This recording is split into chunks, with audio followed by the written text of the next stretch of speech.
Saudari, saudaraku, dimanapun Anda berada, bertemu kembali dengan saya Romo Tino SSCC di dalam catatan peziarah. Di dalam hidup, hendaklah kita jangan melupakan doa, karena doa sungguh menjadi kekuatan yang teristimewa agar Tuhan selalu di dalam belas kasih-Nya membebaskan kita dari pengaruh dosa dan menjaga kita untuk selalu berlaku di dalam kebaikan dan kebenaran agar selalu dilayakkan sebagai saudaranya. Sebelum kita merenungkan dan juga mendengarkan dari catatan peziarah, marilah kita membuat tanda kemenangan Kristus. Dalam nama Bapa dan Putera dan Roh Kudus. Amin. Allah Bapa yang Maha Cinta dan Penyayang, kami sungguh bersyukur karena Engkau selalu menyertai kami, anak-anak-Mu. Jagailah kami, agar kami jangan tercampak karena dosa, tetapi jadikanlah kami, anak-anak-Mu, yang berani selalu berbuat kebenaran demi kemuliaan kerajaan-Mu. Demi Kristus pengantara kami. Amin. Saudari-saudaraku, dimanapun Anda berada, selamat pagi. Tuhan memberkati kita semua. Di dalam perjalanan hidup seringkali kita melupakan hal yang paling utama dan yang sangat penting di dalam proses perkembangan iman kita di dalam perjalanan hidup kita. Seringkali kita melupakan pentingnya hidup doa, menghidupi doa pribadi, doa keluarga, doa bersama komunitas, dan doa sebagai gereja universal. Doa menjadi kekuatan yang sangat istimewa. Di dalam doa kita bisa menyampaikan apa yang menjadi kehendak dan keinginan kita agar seturut sesuai dengan rencana dan rancangan Allah di dalam hidup kita. Doa menjadi sarana komunikasi yang paling istimewa antara Bapa dan juga kita anaknya, sehingga semuanya sungguh digerakkan oleh Roh Kudus, sehingga semakin lama kerajaan Allah semakin dimuliakan di dalam karya dan aktivitas kita. Di dalam kitab Nubuat Mika jelas dikatakan bahwa sebuah permohonan menjadikan kita kekuatan, menjadikan kita mampu, karena Tuhan selalu setia mendampingi dan menemani kita, bahkan mencampakkan dosa ke dasar laut.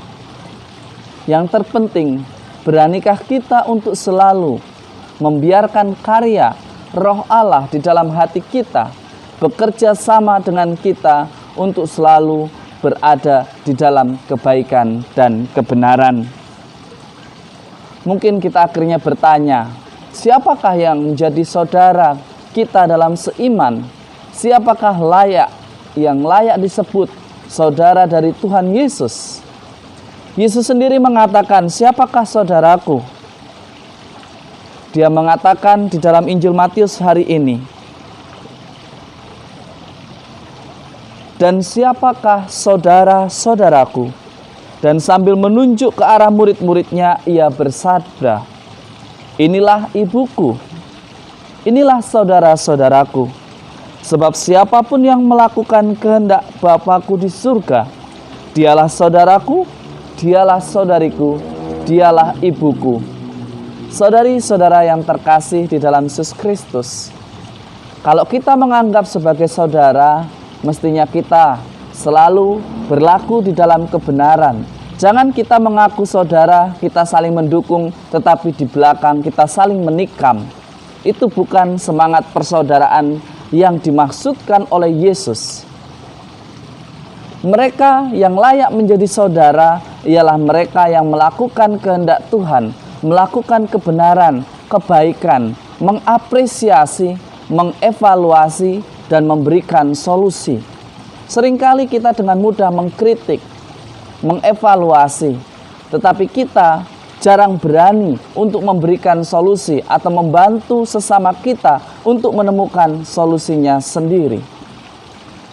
Seringkali kita hanya berada di permukaan, selalu mengatakan dialah saudaraku, dialah temanku, dialah sahabatku.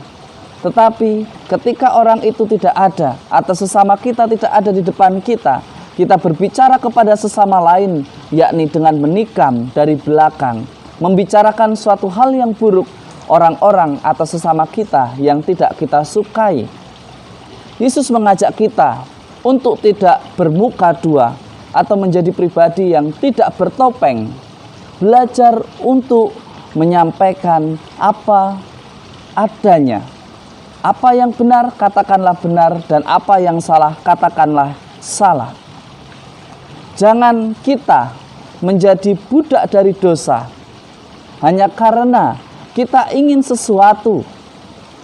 Akhirnya kita merangkai sebuah cerita agar apa yang kita perbuat meskipun salah dibenarkan oleh khalayak ramai.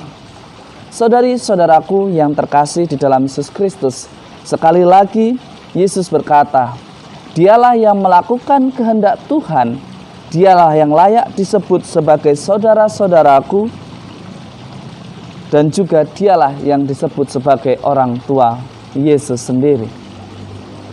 Artinya apa? Segala sesuatu mesti dilakukan atas dasar demi kemuliaan Allah, demi cinta kasih Allah semakin tersebar, semakin dikenal dan dipahami oleh banyak orang.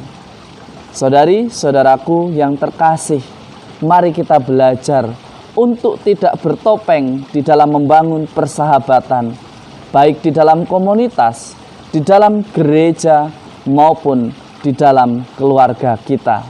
Mari kita ciptakan komunitas yang jujur, yang berani, dan selalu mendukung satu dengan yang lain, bukan justru malah sebaliknya, menikam dan menjatuhkan.